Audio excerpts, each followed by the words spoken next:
Cek. Oke. Oh, harus di sana ya.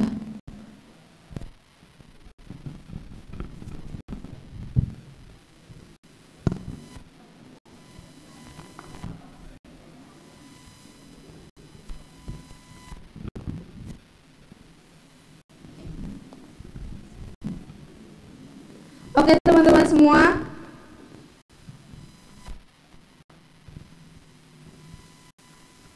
Oh, peserta maju. Silakan untuk peserta maju.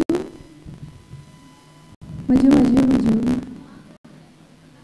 Boleh, silakan. Maju dulu. Ayo maju. Kesini, ke sebelah sini sedikit. Oke, lanjut. Kelompok 8 tidak cukup ya. Aduh, gimana ya? Digeser ya?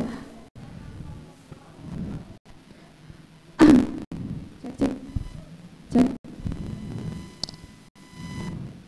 Yang kelompok merahnya geser ke sebelah kanan.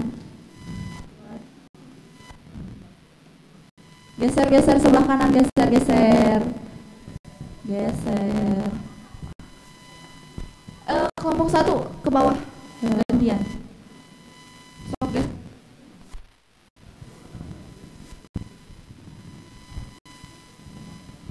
Sok duduk. Geser kelompok 7. Nah, kelompok 8 bisa masuk ya.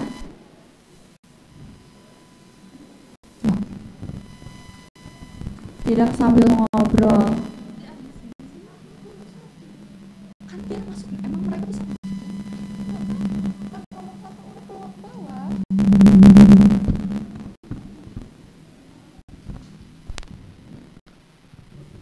Oke, teman-teman, baik yang ada di sini maupun yang ada di PSDKU, kita akan memasuki materi selanjutnya, yaitu tentang HIV dan AIDS yang akan disampaikan oleh Bapak Arif Nurdiansyah. Waktu dan tempat kami persilakan. Tes. Cek.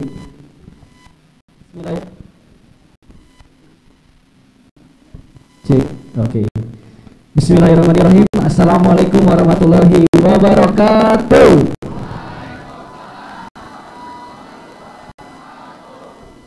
Sampurasun. Yang saya hormati pimpinan dari kampus LP3I, bidang kemahasiswaan dan beserta jajaran. Kemudian yang saya hormati yang sudah sama-sama hadir di dalam. Sebelumnya perkenalkan, nama saya Arif. Kebetulan saya di sini sebagai CO dari KPA. Kebetulan wilayah kerja saya di wilayah Kecamatan Cibenying Kaler. Bagaimana kabarnya teman-teman? Sehat? Oh, ini belum kompak ya. Sekali lagi ya. Bagaimana kabarnya teman-teman?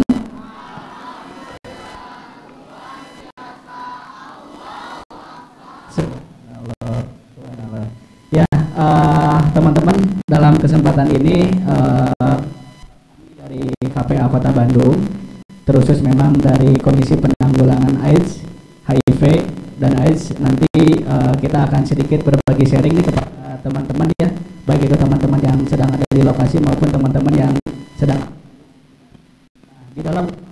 Memang kita kedatangan narasumber yang luar biasa dari Komisi Penanggulangan AIDS Kota, yaitu Kang Hadi, yang nanti akan menyampaikan materi terkait dengan HIV atau AIDS.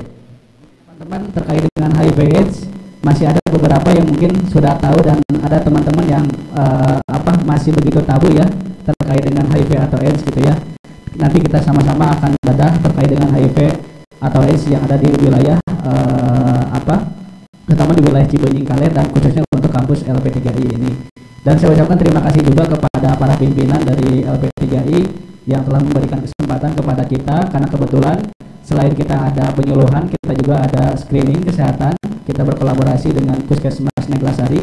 Jadi untuk teman-teman nanti barangkali nanti ketika beranjak perkuliahan, barangkali nanti untuk supaya nanti kesehatan teman-teman terus terjaga. Nanti teman-teman juga jangan sungkan, nanti kita berkolaborasi dengan KSR dan Puskesmas Neglasari. Nah, itu mungkin untuk awalan dari saya. Selebihnya nanti akan disampaikan materi oleh sahabat saya Kang Hadi dari Komisi Penanggulangan AIDS Kota Bandung. Beliau alhamdulillah hari ini bisa hadir di tengah-tengah kita, karena kemarin terutama Kota Bandung ini menjadi konsen juga. Kemarin beliau tur ke semua kecamatan yang ada di Kota Bandung. Sekali lagi boleh berikan aplaus dulu untuk Kang Hadi, teman-teman. Oke, silakan Kang Hadi untuk bisa menyampaikan materinya. Baik, terima kasih Kang Hadi. Cek. Baik, bismillah. Assalamualaikum warahmatullahi wabarakatuh.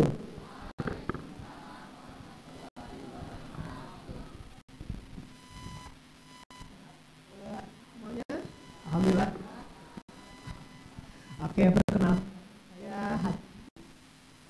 saya dari Komisi Jadi KPAI ini adalah lembaga apa? Ada yang tahu?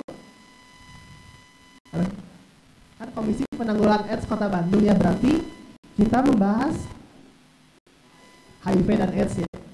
Sebelumnya mungkin saya juga izin menyapa teman-teman yang ada di Zoom seperti itu. Terima kasih banyak sudah mau stay gitu ya. Selalu membersamai seperti itu. Saya mau nanya, yang tahu nggak berapa? Virus, betul. Penyakit menular, ya betul. Ada lagi penyakit kelamin katanya. Juga penyakit kebersihan.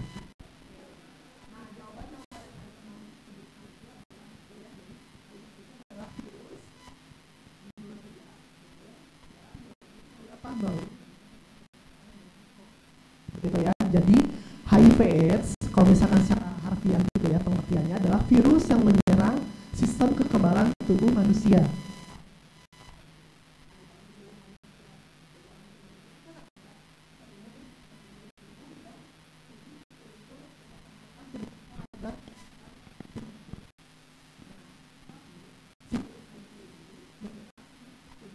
Sistem imun tubuh kita yang otomatis sistem tubuh kita itu akan menurun, terserang penyakit seperti itu. Nah, lalu juga virus HIV ini ditularkan melalui, jadi virus HIV ini langsung menular.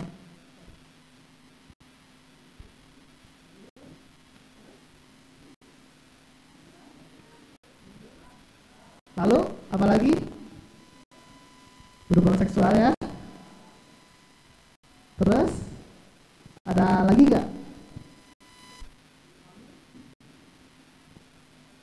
Darah. Lagi ya. Sama-sama. Terus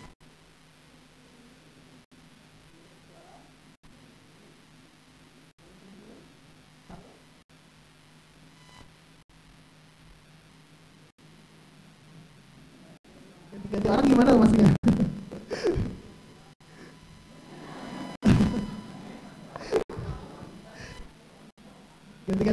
Ganti-ganti. Terus udah cukup itu aja.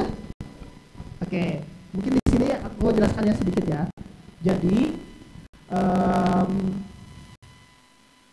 oke.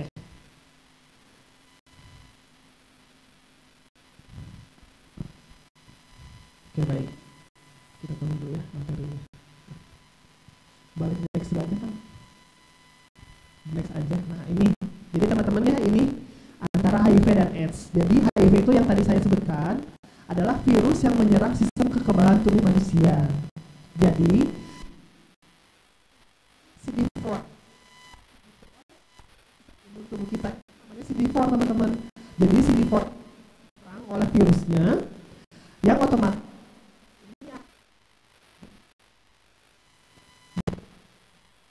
kalau misalkan ini menurun, maka si virus HIV ini akan menyebar dan sistem imun tubuh kita itu akan mudah terserang penyakit atau infeksi seperti itu mudahnya ya. Lalu di sini ada AIDS. Nah, AIDS itu apa? adalah kumpulan gejala akibat HIV. Jadi antara HIV dan AIDS itu berbeda teman-teman ya. Itu bisa digarisbawahi. HIV itu adalah virusnya, sedangkan AIDS itu adalah kumpulan gejala akibat seseorang itu diserang oleh virus HIV. Itu ya. Jadi HIV dan AIDS itu memang satu rangkaian, tapi mereka beda seperti itu. Lanjut.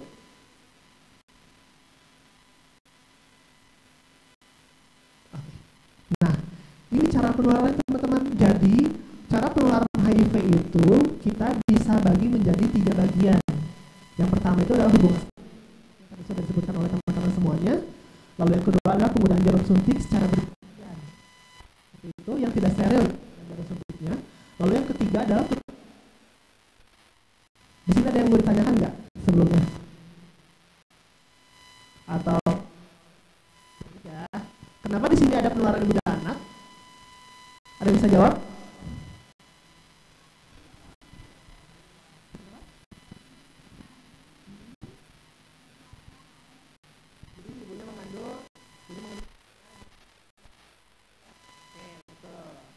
Gitu ya teman-teman. Jadi memang penularan ibu dan anak ini untuk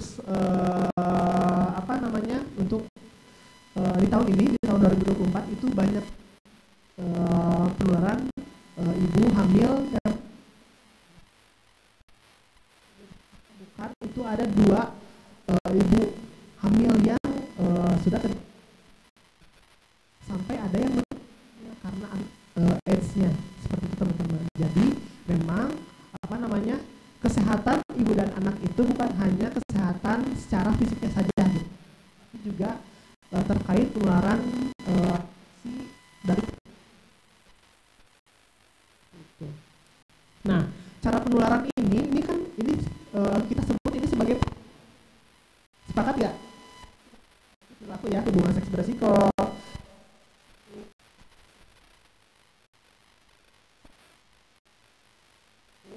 Ada di 3 cairan teman-teman.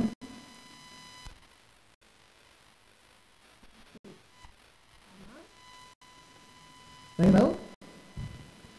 Nah, air liur itu tidak termasuk atau tidak bisa menularkan HIV/AIDS.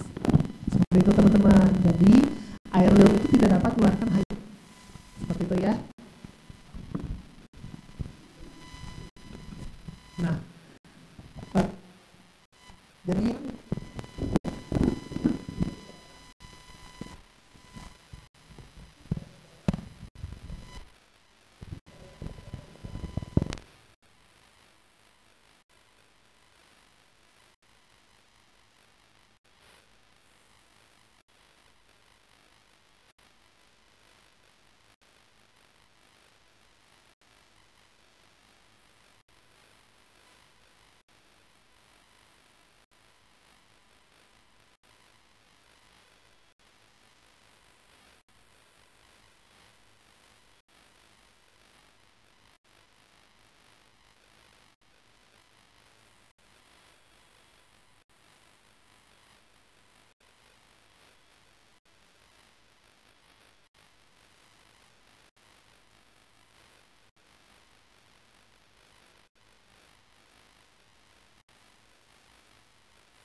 Yes. Jadi jika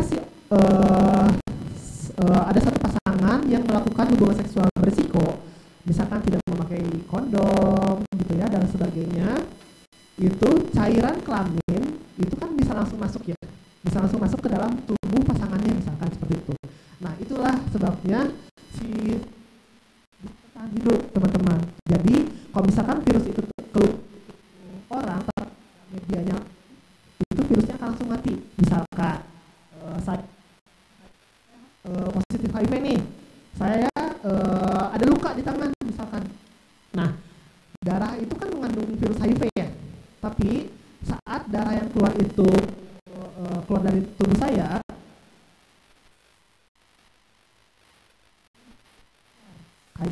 beda dengan misalkan penyakit COVID atau TBC gitu ya, yang dia bisa bertahan itu teman-teman. Submission itu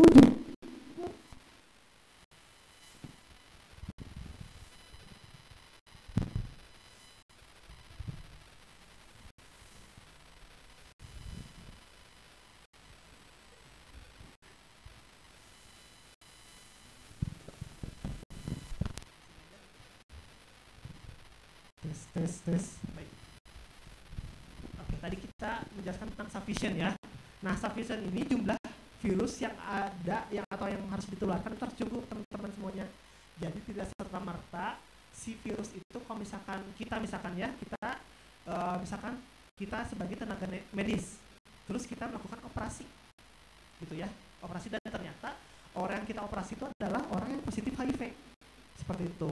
Jadi tapi kalau misalkan peralatan APD itu memang selalu digunakan ya, APD selalu digunakan, tetapi kalau misalkan tangan kita bersih, tangan kita tidak ada luka, atau misalkan tangan kita terlindungi gitu ya, anggota tubuh kita terlindungi saat operasi, itu tidak akan bisa menularkan si si virusnya itu ke dalam tubuh kita kayak gitu misalkan.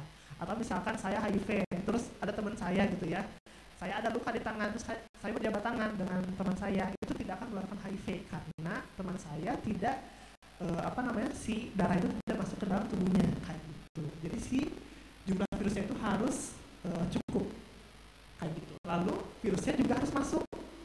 Jadi kalau misalkan memang ada di telapak tangan atau misalkan ada di tubuh kita tapi di luar tubuh, itu tidak akan masuk virusnya. Jadi dia akan langsung mati seperti itu. Jadi tidak serta-merta virus HIV itu bisa masuk seperti itu teman-teman. Ada yang ditanyakan dulu mungkin sebelumnya? Atau lanjut ya. Nah teman-teman, inilah perjalanan dari HIV ke AIDS. Jadi di teori HIV gitu ya, teori HIV AIDS, HIV punya beberapa stadium atau perjalanan dari HIV, misalkan dari HIV ke AIDS-nya seperti itu. Tapi kita sebutnya stadium karena kita melihat bahwa tingkatan risiko atau tingkatan keparahannya seperti itu. Nah, stadium 1, jika seseorang yang sudah terinfeksi HIV di stadium 1 ini, orang tidak akan merasakan sakit.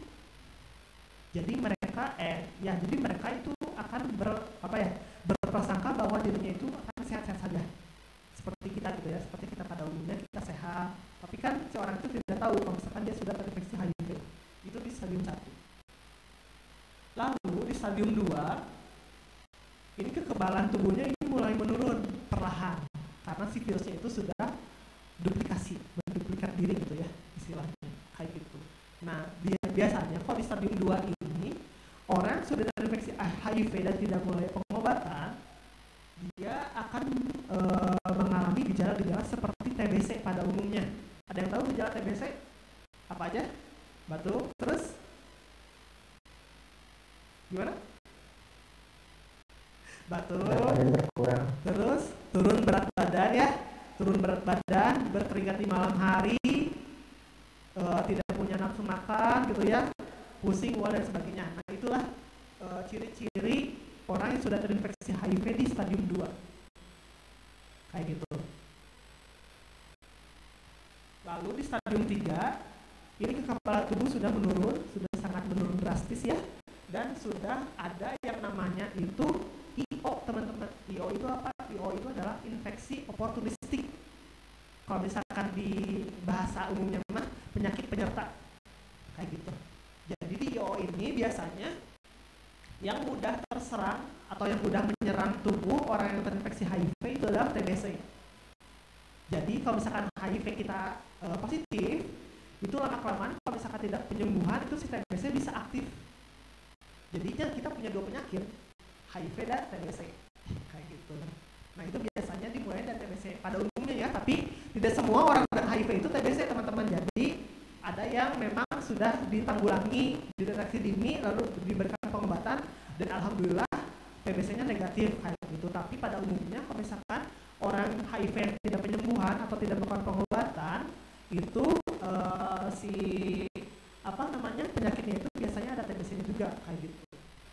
Nah lalu di stadium 4 atau stadium terakhir, ini sudah kekebalan tubuh dan kekebalan organnya itu juga sudah mulai menurun semuanya, sudah tidak bisa melakukan aktivitas, sudah tidak bisa melakukan pekerjaan dan sebagainya gitu ya. Dia akan ya udah tiduran di kasur gitu, tidak bisa melakukan apa-apa karena sudah terserang berbagai penyakit di sini kayak gitu.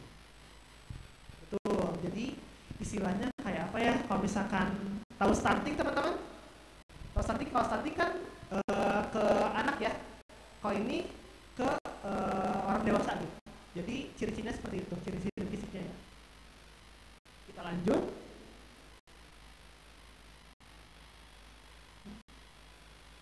Oke.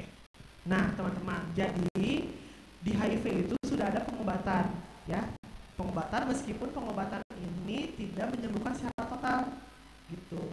Nah, pengobatan ini namanya adalah antiretroviral atau ARV. Fungsi dari ARV ini adalah untuk menekan jumlah virus HIV-nya. Jadi, si orang yang HIV positif itu dia bisa melakukan aktivitasnya secara normal seperti kita gitu ya pada umumnya. Dia bisa bersekolah, dia bisa bekerja dan sebagainya. Bahkan kalau misalkan suami istri gitu ya, misalkan salah satunya itu ada yang positif HIV dan pengobatan, itu si orang dengan HIV itu tidak akan menularkan virusnya ke pasangannya kayak gitu. Jadi si obat ini fungsinya seperti itu, meskipun dengan catatan obat ini harus dikonsumsi seumur hidup kayak gitu teman-teman. Jadi saat dia dinyatakan positif HIV, dia harus mulai pengobatan ARV ini rutin diminum setiap hari dan seumur hidup. Jadi kalau misalkan dia mangkir dari pengobatan atau misalkan dia tidak rajin untuk minum obatnya, maka percuma pengobatannya dan si virusnya malah makin menyebar dan resisten seperti itu, dan harus ditingkatkan dosisnya kayak gitu teman-teman. Jadi memang pengobatan HIV ini memang belum menyembuhkan secara total gitu ya, tidak seperti obat flu misalkan atau obat batuk yang bisa kita sembuh gitu ya sesaat atau beberapa hari kemudian kita sembuh. Tapi kalau HIV tidak seperti itu karena belum ada obat yang bisa menyembuhkan secara total gitu teman-teman. Next.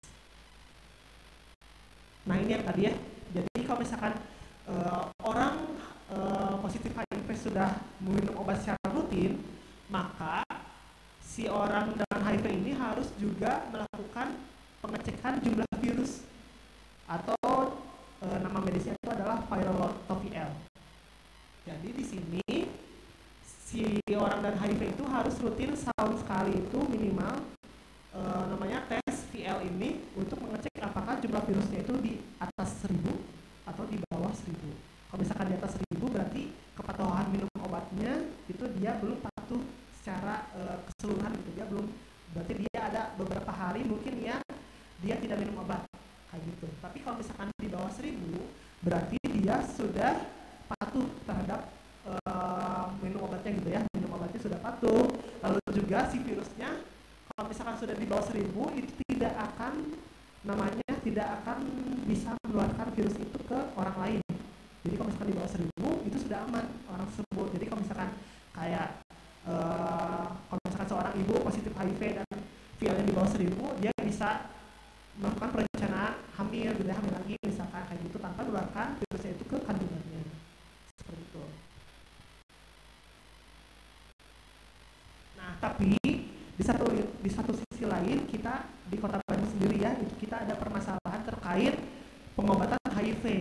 Jadi yang pertama si klien positif HIV yang pertama kali didiagnosis gitu ya, kayak kamu positif HIV gitu ya, kayak gitu misalkan.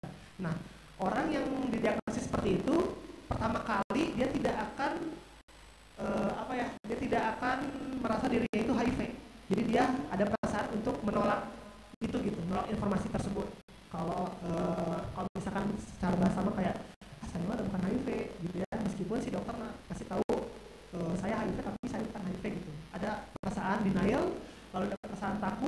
dan sebagainya. Nah disinilah makanya kalau misalkan orang yang sudah diagnosis HIV positif itu harus diberikan konseling atau arahan secara benar seperti itu teman-teman, agar si orang tersebut bisa memulai pengobatan.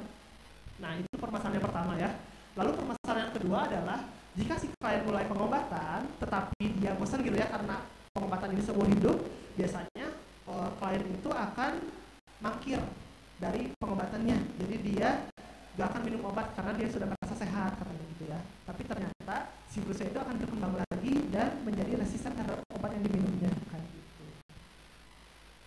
Itu jadi permasalahan di Kota Bandung itu seperti itu teman-teman.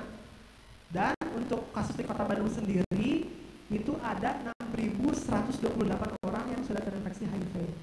Dan kita tertinggi se-Jawa Barat teman-teman semuanya. Jadi kita kita menemukan kasus HIV tertinggi se-Jawa Barat, ranking pertama gitu ya, dengan jumlah 6.128 orang. Itu untuk Kota Bandungnya, untuk yang KTP Kota Bandung. Nah kalau misalkan untuk yang keseluruhan itu ada 11.994. Jadi banyak kabupaten kota lain yang memang berobat di Kota Bandung gitu ya, yang terdata oleh Dinas Kesehatan atau Puskesmas seperti itu, dan jumlahnya itu ada 11.000. Dan kebanyakan rata-rata gitu ya yang terinfeksi itu adalah dari usia 15 tahun sampai 19 tahun, itu untuk remaja. Lalu untuk dewasanya itu dari 20 tahun sampai 49 tahun. Itu adalah populasi yang paling banyak yang terinfeksi HIV kayak gitu. Makanya dari KPA Kota Bandung sendiri itu ada program untuk bisa sosialisasi atau penyuluhan kepada anak SMP, SMA, lalu perguruan tinggi seperti itu. Diharapkan teman-teman juga bisa menjaga diri gitu ya terkait kesehatannya masing-masing seperti itu.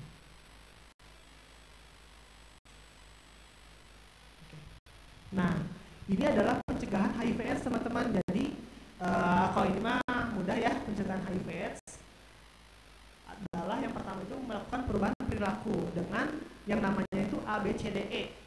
Jadi A-nya itu adalah abstenen atau absen, tidak melakukan hubungan seksual apalagi di luar nikah. Lalu yang kedua itu adalah be faithful, setia kepada satu pasangan seks saja. Lalu yang C-nya itu adalah penggunaan kondom, pengaman gitu ya, kondom. Lalu yang keempat adalah tidak menggunakan narkoba, apalagi narkoba yang disuntikan. Dan yang terakhir E-nya itu adalah education atau equipment seperti itu. Lalu pencegahan kedua jika sudah terinfeksi adalah dengan melakukan pengobatan ARV tadi seperti itu, karena pengobatan ARV ini sudah dibuktikan secara ilmiah gitu ya, bisa menahan penyebaran atau duplikasi dari virus HIV itu sendiri kayak gitu.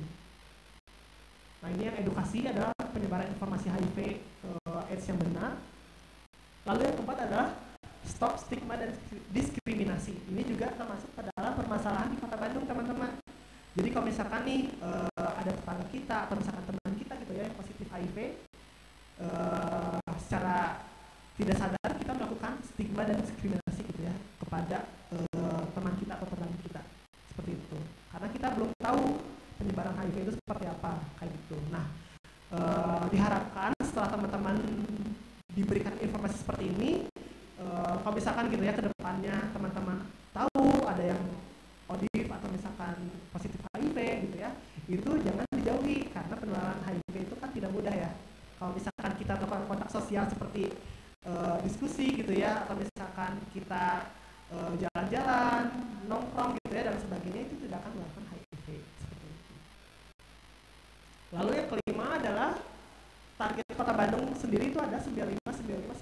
Jadi 95 ini adalah ditemukan infeksi baru, 95 ini adalah mulai pengobatan, dan 95 ini adalah mempertahankan yang pengobatan tadi seperti itu. Lalu juga yang terakhir adalah inklusi sosial, yaitu pelibatan ODIF-nya gitu ya. Jadi si ODIF itu dilibatkan agar dia merasa bahwa dia adalah bagian dari masyarakat. Itu yang pertama. Lalu yang kedua, tidak dikucilkan, tidak diberikan stigma dan diskriminasi yang tadi. Lalu juga setiap kegiatan sosial di lingkungan atau di sekolah gitu ya dan sebagainya, itu adalah melibatkan mereka secara langsung seperti itu.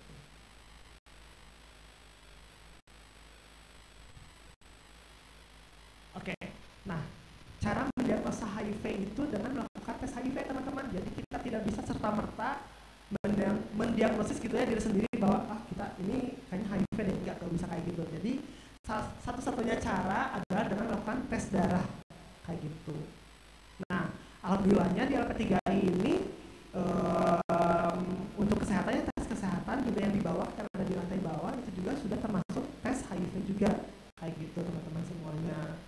Jadi tes darahnya seperti apa? Tes darahnya hanya diambil darah di jari seperti gula darah ya, gula darah atau misalkan kolesterol gitu ya, nanti diambil di jari darahnya seperti itu, dan tes hasilnya itu ditunggu 15-20 menit seperti itu teman-teman. Itu untuk tes HIV ya. Boleh di next.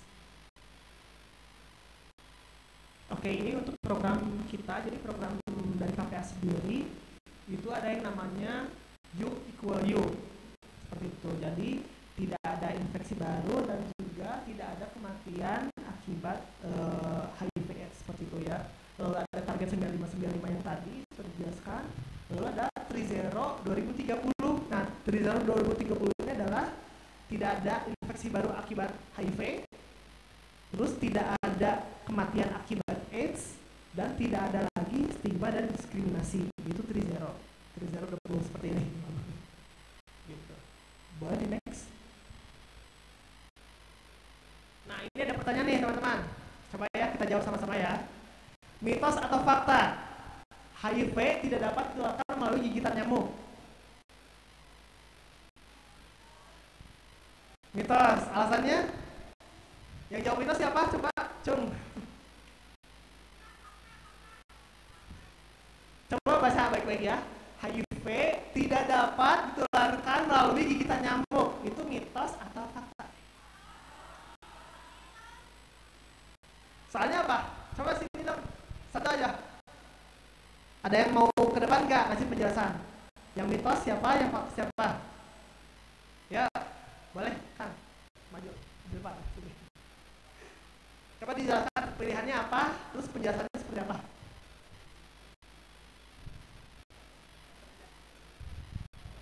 Baik, izin menjawab. Kalau menurut saya mitos, soalnya kan kalau nyamuk tuh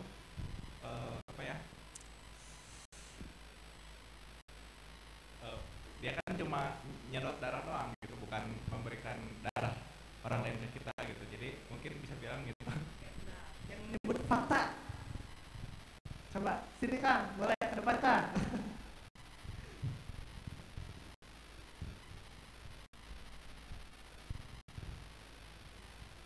Oke, kenapa fakta?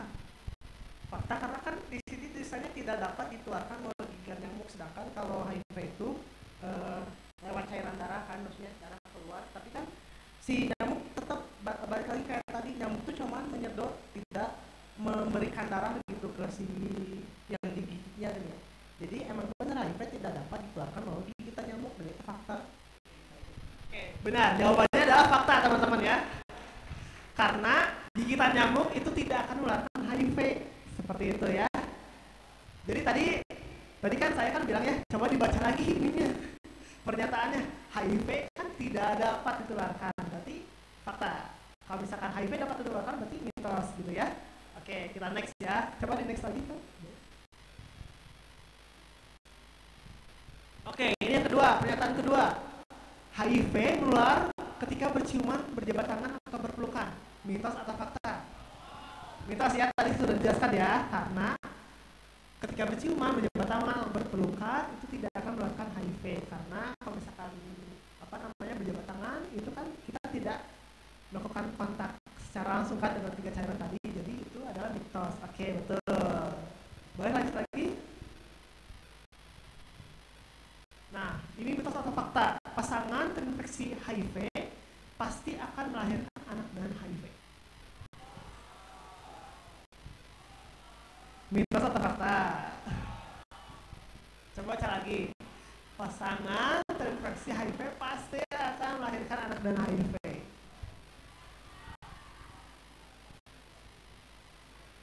Gimana?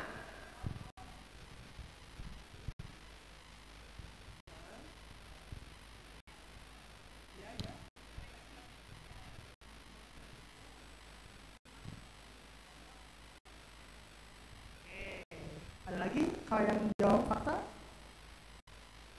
ada yang bisa berargumen nggak kenapa kalau misalkan fakta dari pernyataan ini gitu? Ya? Yang jawab? Ayo.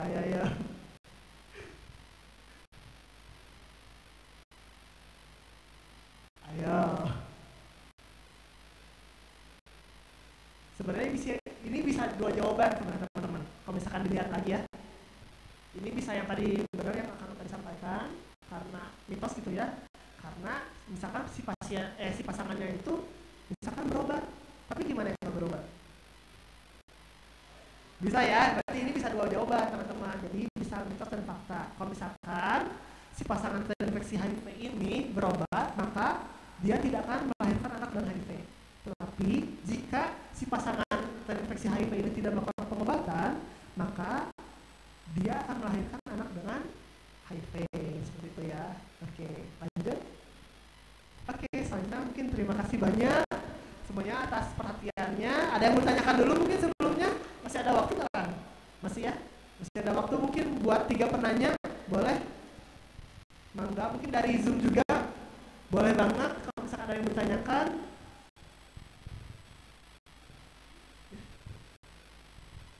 Ada yang bertanyakan dari oke.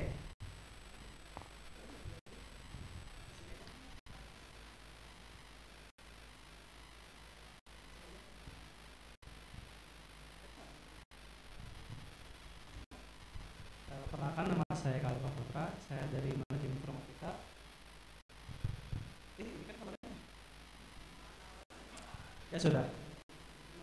Saya ingin karena yang kita ada stadium 1-4. Yang udah nggak bisa diselamatin itu yang stadium berapa? Nah, itu aja. Terima kasih.